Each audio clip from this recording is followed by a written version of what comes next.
The last video I did was on intercropping.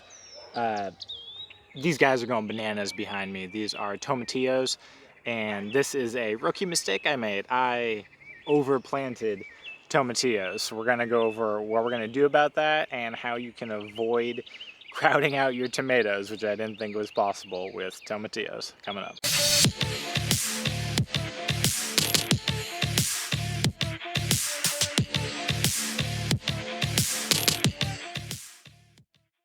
So in my defense, this bed that I'm standing in right now wasn't here about a month ago. So whenever we initially put things in, tomatillos and tomatoes wise, I wasn't thinking about overcrowding anything because the garden wasn't this big. We've just been expanding on it drastically.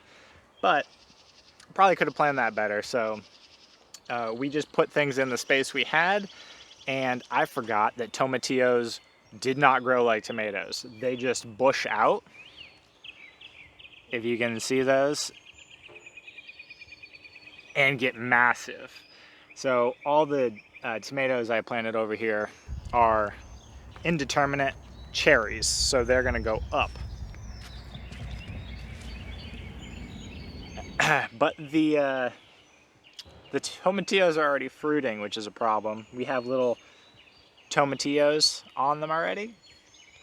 I'm gonna transplant some of these and it might not go well. So some of the bigger, bushier ones that are out of place,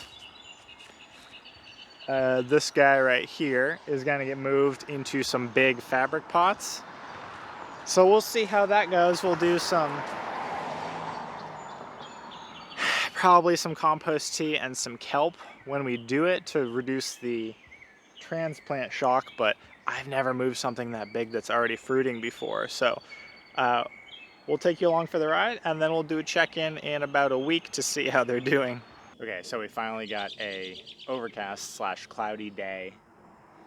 It's been blistering hot here in Western North Carolina, so these guys have just been continuing to grow, and they really need to move because they're crowding out everything else. So we are going to try to transplant these today, which might be the dumbest thing I've ever tried in a garden, since there are already forming tomatillos.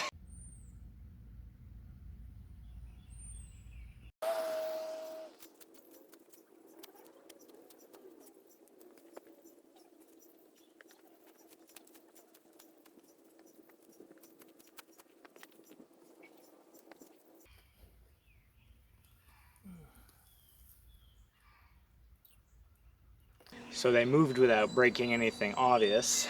It's about the right size container. So we're going to apply the mycose around the root ball, as that helps the roots get into the soil quicker. And then we're just going to mix the compost tea concentrate and the liquid kelp into a watering can and water everything in.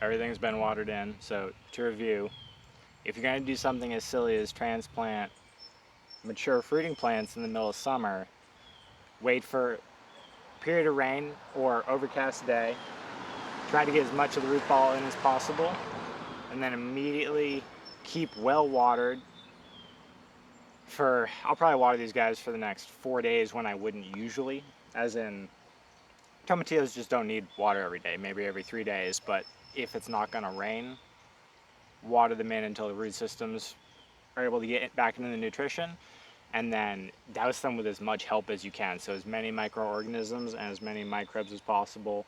Humic acid will help form humus, so it'll help the roots bind and get to those elemental ions. The liquid kelp is a shock blunter, has some micronutrients as well. And then the compost tea just adds the raw microbes. So we'll see, we'll check in a week.